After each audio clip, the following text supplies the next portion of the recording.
बेटा हमने kinetic theory of gases में क्या पढ़ लिया अभी तक? We studied about the assumptions, ठीक है, जिन पे kinetic theory of gases based है। और उसके बाद अगर आपको याद हो तो हमने लास्ट में एक डेरिवेशन की थी for pressure exerted by A gas. Pressure exerted by A gas, and क्या एक्सप्रेशन हमारे पास आ गया था? P equals to 1/3 m/v into c square। I hope आपके पास ये एक्सप्रेशन तो होगा। इस एक्सप्रेशन में फाइनली अगर आपको याद हो तो ये m हमने लिखा था m into n। What is m? एक गैस मॉलिक्यूल का मास, और n क्या है? Number of molecules. और c जो है, c को बोलते हैं RMS वेलोसिटी। इंडिविजुअल जो गैस मॉलिक्यूल्स हैं उनकी वेलोसिटी है c1, c2, c3। इन सभी के स्क्वायर्स को अगर हम ऐड कर लेते हैं n से डिवाइड करके, रूट फाइंड करते हैं, तो इसको RMS स्पीड बोलते हैं या इसको RMS वेलोसिटी बोलते हैं। अब आगे देखिए, क्या इस एक्सप्रेशन से हम ये लिख सकते हैं therefore P into V equals to 1/3 m into c square। Cross multiply किया मैंने, P into V equals to 1/3 m into c square। मान लीजिए we have 1 mole of a gas for 1 mole of a gas PV equals to RT। ठीक है, generally आपको मैंने gas equation बताई थी, ideal gas equation PV equals to nRT होता है। जब एक ही मोल होगा तो PV equals to RT होगा सिर्फ। PV equals to RT और M क्या हो जाएगा बेटा उस केस में? 1 मोल में कितने मॉलिक्यूल्स हैं? नंबर ऑफ मॉलिक्यूल्स जो ऐसे इन जनरल हमारे पास n थे। नंबर ऑफ मॉलिक्यूल्स एक मोल के अंदर जो होंगे उसे बोलते हैं एवोगेड्रोस नंबर, Na। तो ये जो कैपिटल M है इसे हम स्मॉल m इंटू Na भी बोल सकते हैं, क्योंकि n तो जनरल है। जब हमारे पास 1 मोल ऑफ गैस होगा, 1 मोल ऑफ गैस में कितने मॉलिक्यूल्स हैं, that is called as Avogadro's number. Na से रिप्रेजेंट करते हैं, तो PV की जगह RT लिख लेंगे। Therefore R into T will be equal to 1/3 m into c square। इस m की जगह लिख दो small m Na into c square। ठीक है, तो बेटा यहां से कुछ हम कंक्लूजन्स निकालेंगे। अगर मैं इसको अभी m ही लिखूं, बाद में मैं n into Na भी लिख लूंगा, तो मैं इस इक्वेशन को बेटा ऐसे लिख लेता हूं, RT equals to 2/3 into 1/2 mc square। क्या किया बेटा इस स्टेप में मैंने? इस स्टेप में मैंने 2 से मल्टीप्लाई किया, 2 से डिवाइड कर दिया। सो ऑन दिस बेसिस मैं ये बोल सकता हूँ कि 1/2 mc square is equal to 3/2 RT। 1/2 mc square किसके बराबर हुआ? 3/2 RT के बराबर। ठीक है, अभी आप m की वैल्यू डाल दीजिए। इस कैपिटल M की जगह हम लिख सकते हैं 1/2 m into Na into c square is equal to 3/2 RT। ठीक है बेटा, नोट कर लीजिए इसको।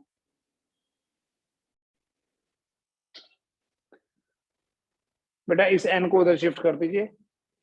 1/2 mc square is equal to 3/2 R by Na into T।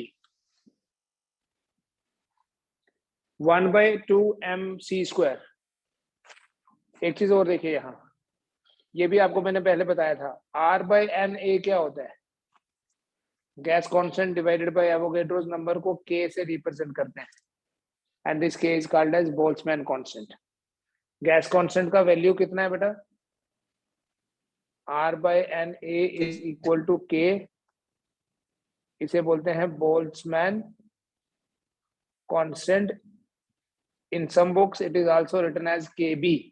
सो हम ये बोल सकते हैं कि KB जो है R/Na, R हो गया 8.31 जूल पर मोल पर केल्विन. एवोगैड्रोस नंबर होता है 6.023 into 10⁻23 पर मोल. एवोगैड्रोस नंबर यूनिट लेस नहीं होता, it is number of molecules या नंबर ऑफ एटम्स पर मोल. तो अगर ये आप ये पर मोल और पर मोल कैंसिल कर दोगे, पर मोल एंड पर मोल कैंसिल हो गया, तो KB आपके पास आ जाएगा 1.38 into 10⁻⁻23 जूल पर केल्विन.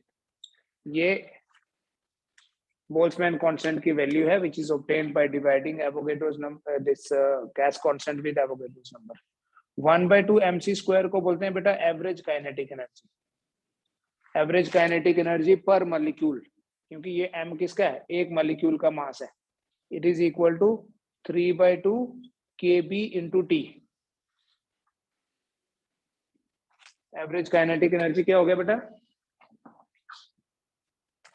एवरेज काइनेटिक एनर्जी पर molecule. Therefore average kinetic energy per molecule is equal to 3/2 KB into T. इसे बोलते हैं बेटा kinetic interpretation of temperature.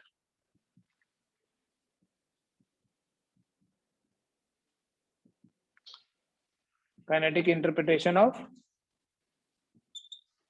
Temperature.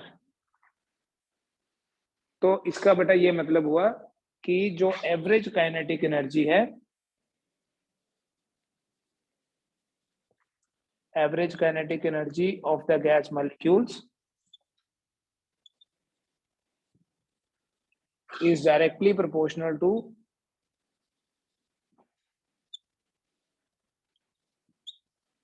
the absolute temperature. Average kinetic energy is directly proportional to absolute temperature.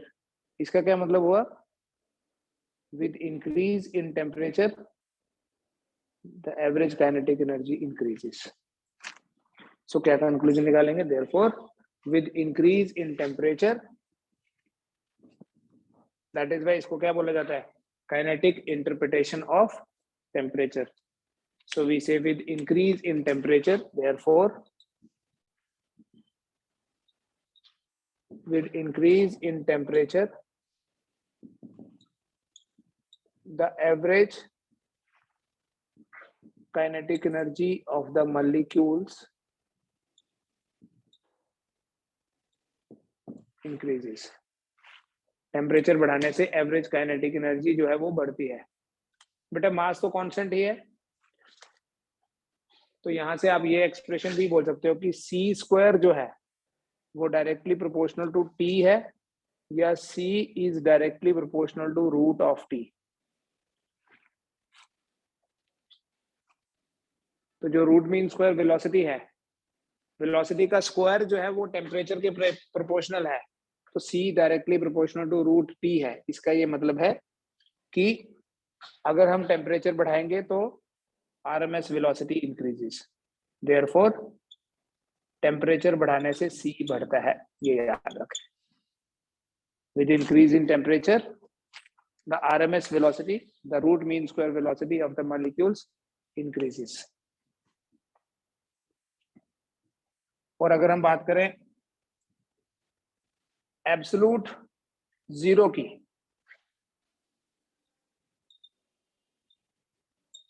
Eight absolute zero होता है बेटा 0 kelvin. At absolute zero C will be equal to 0, क्योंकि जब यहां 0 केल्विन डालोगे C 0 आ जाएगा. ठीक है ना. तो एब्सोल्यूट जीरो पे RMS वेलोसिटी 0 है, तो डायरेक्टली ये कंक्लूजन याद भी रखना है. Therefore the molecular motion stops at 0 Kelvin temperature. The molecular motion stops at 0 Kelvin. Next हम डिस्कस करेंगे बेटा factors.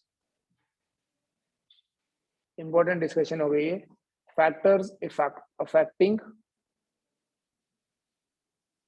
RMS velocity.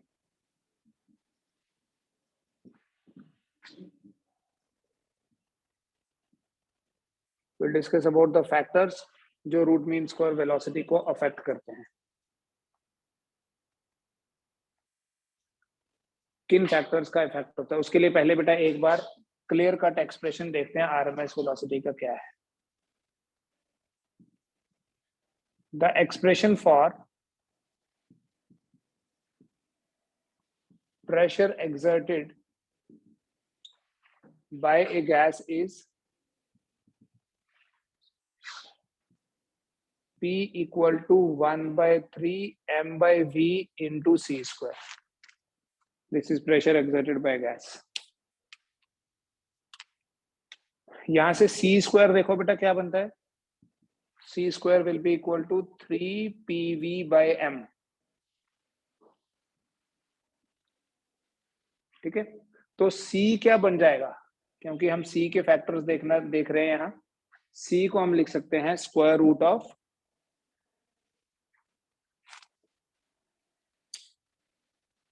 3pv by m. c equals to square root of 3pv by m. अब इसकी दो forms और देखिए बेटा जो डेंसिटी है किसी भी सब्सटेंस की डेंसिटी को हम डिफाइन करते हैं मास पर यूनिट वॉल्यूम है ना. Density is mass per unit volume. Since density mass upon volume होता है तो c को हम ऐसे भी देख सकते हैं 3 into p divided by m by v. कैसे? This v will come down. v नीचे आ गया तो क्या बन गया c का क्या एक्सप्रेशन बन गया c equals to 3p divided by rho. चला पता 3pv by m. वॉल्यूम नीचे लाया m by v. So 3p divided by rho. And दूसरा बेटा यहां देखिए इसी pv की जगह हम RT लिख लें. अगर हम p इंटू v की जगह RT लिख रहे हैं तो c क्या बनेगा 3RT by m.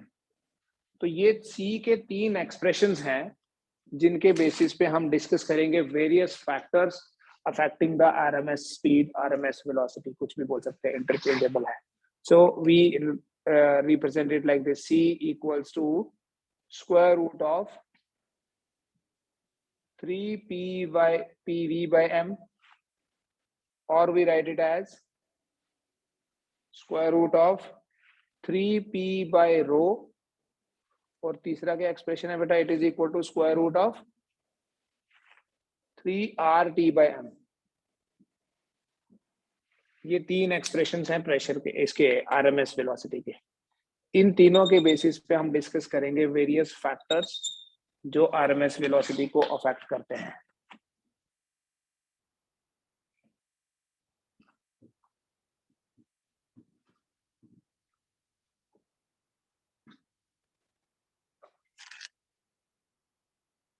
सबसे पहले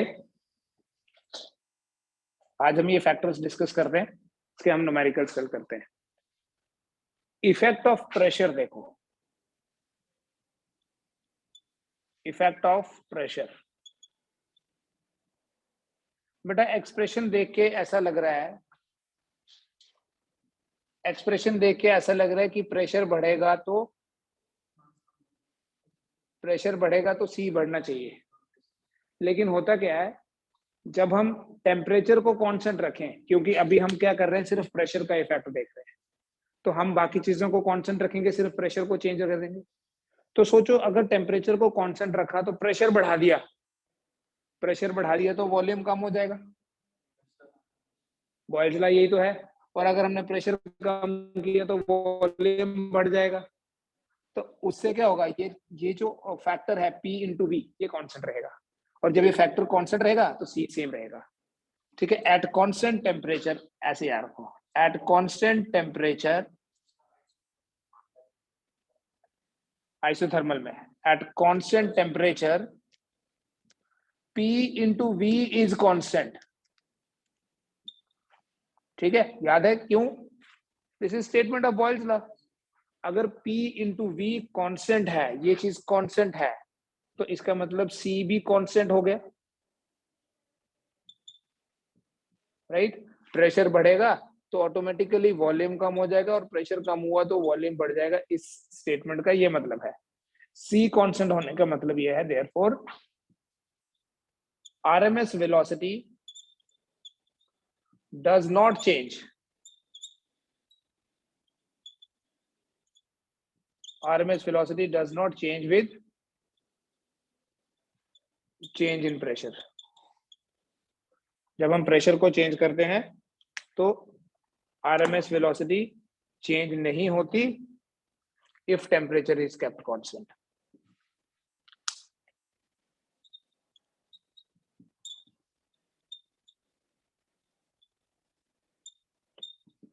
ठीक है, तो जो एक्सप्रेशन में दिख रहा है एक्चुअली वैसा है नहीं।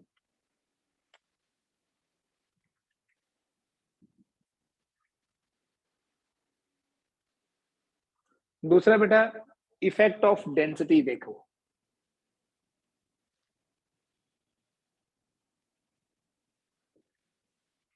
और डेंसिटी में हम बात करेंगे about the nature of gas. जैसे अगर हम एटमॉस्फेरिक प्रेशर में ही या कोई भी कांस्टेंट प्रेशर पे डिफरेंट गैसेस लें एट कांस्टेंट प्रेशर, अगर देखो P कांस्टेंट हो जाए, आइसोबारिक प्रोसेस है, तो C inversely proportional to square root of rho. और डेंसिटी तो होता है मास पर यूनिट वॉल्यूम। इधर से भी अगर आप देखोगे at constant pressure and temperature दोनों चीजें कांस्टेंट कर देते हैं, सिर्फ डेंसिटी का इफेक्ट देखना है, तो ये भी बोल सकते हैं C is inversely proportional to M। C is inversely proportional to rho, या यहां से देख लो C is inversely proportional to M। इसका मतलब यह है कि जिस गैस का M हो गया ना मास, मॉलिक्यूलर वेट बोल सकते हैं हम, जो हैवियर होगी गैस, उनकी RMS वेलोसिटी कम होगी। इफ M इज लार्ज, हाँ, जो हैवियर गैस मॉलिक्यूल्स हैं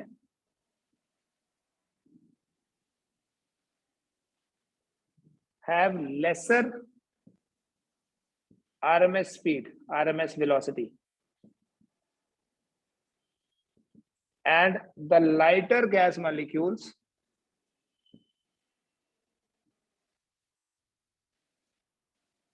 have more RMS velocity।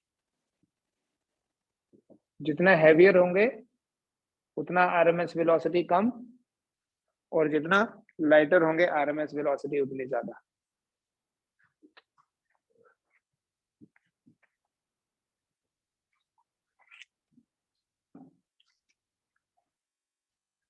ठीक है, तो ये तो this is quite obvious. Heavier molecules travel slowly, lighter molecules होंगे तो उनकी वेलोसिटी ज्यादा होगी। हाँ, बाकी चीजें कांस्टेंट रखेंगे, एक ही का इफेक्ट देख रहे हैं, सिर्फ डेंसिटी का ही। अगर हम टेम्परेचर का इफेक्ट देखें for a given gas, effect of temperature देखो,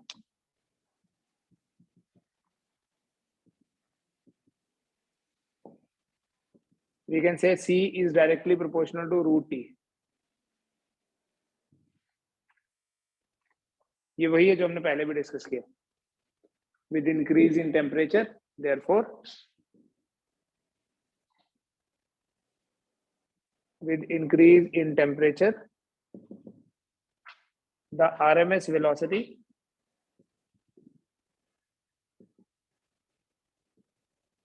of the gas molecules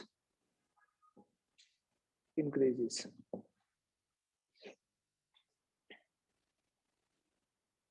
temperature बढ़ाएंगे तो वेलोसिटी बढ़ेगी, टेम्परेचर कम करेंगे तो velocity come.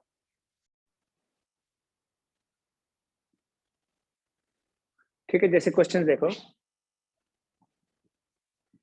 At what temperature, मैं लास्ट से स्टार्ट कर रहा हूं, at what temperature the RMS velocity of air molecules is double of its value at NTP. NTP normal temperature pressure, पता ना?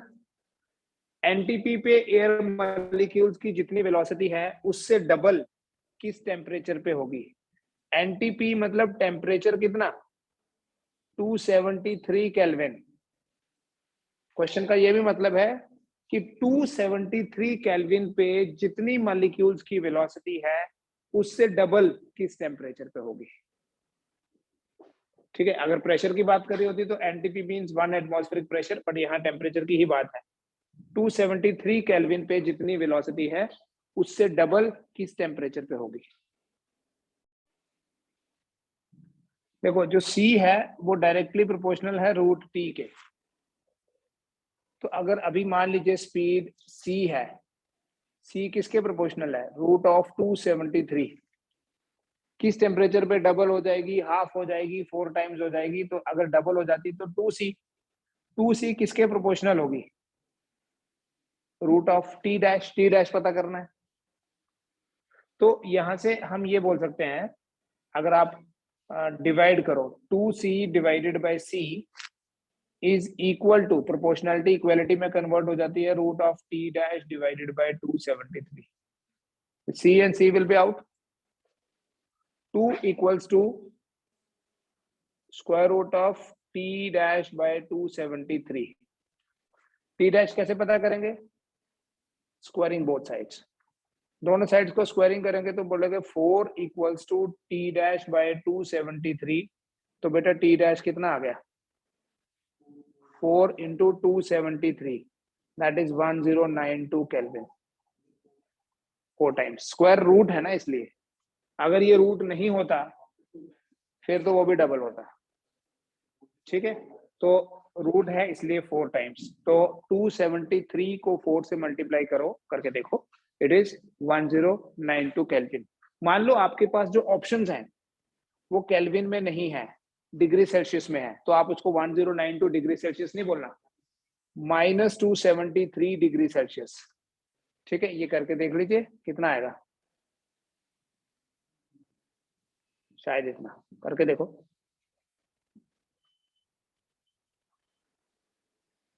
-819 डिग्री सेल्सियस। आप जब भी कैलकुलेशंस करोगे जिसमें ये वाली गैस इक्वेशन इन्वॉल्व होती है तो ये T हमेशा केल्विन वाला टेम्परेचर है, T हमेशा एब्सोल्यूट टेम्परेचर होता है। द ओनली थिंग इज आपके ऑप्शंस डिग्री सेल्सियस में होने से आप उसको करेक्ट नहीं बोल देना कि डिग्री सेल्सियस में भी यही है। अगर केल्विन में आंसर आया है और आपको डिग्री सेल्सियस में चाहिए तो लास्ट स्टेप में करो -273 केल्विन। ठीक है, 109392 -273 विल बी 819 डिग्री सेल्सियस। ठीक, कैलकुलेशंस हमेशा केल्विन में होंगी, फाइनल आंसर किसी में भी पूछा जा सकता है।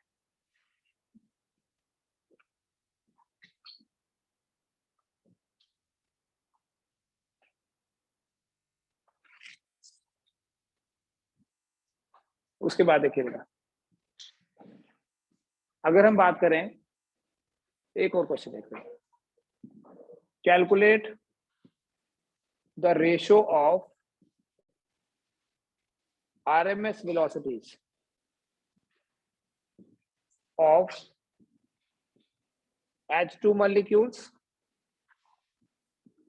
to that of O2 molecules at room temperature। मतलब किसी गिवन टेम्परेचर पे, कोई भी टेम्परेचर हो सकता है, किसी गिवन टेम्परेचर पे हाइड्रोजन और ऑक्सीजन की CH और CO ये रेशो किसके बराबर होगी, कितनी होगी? अगर टेम्परेचर सेम है तो, जैसे रूम टेम्परेचर दिया है, रूम टेम्परेचर पे हाइड्रोजन और ऑक्सीजन की जो RMS वेलोसिटीज हैं उनका रेशो क्या होगा? CH और CO रेशो फाइंड करनी बेटा, टेम्परेचर कांस्टेंट है, टेम्परेचर कांस्टेंट है तो आपको पता है C inversely proportional to root m होता है, ठीक है। दैट मींस CH जो है that is inversely proportional to root of MH and CO जो है that is inversely proportional to root of MO।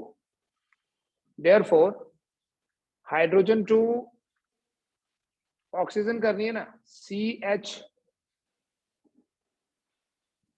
divided by CO will be equal to square root of MO by MH।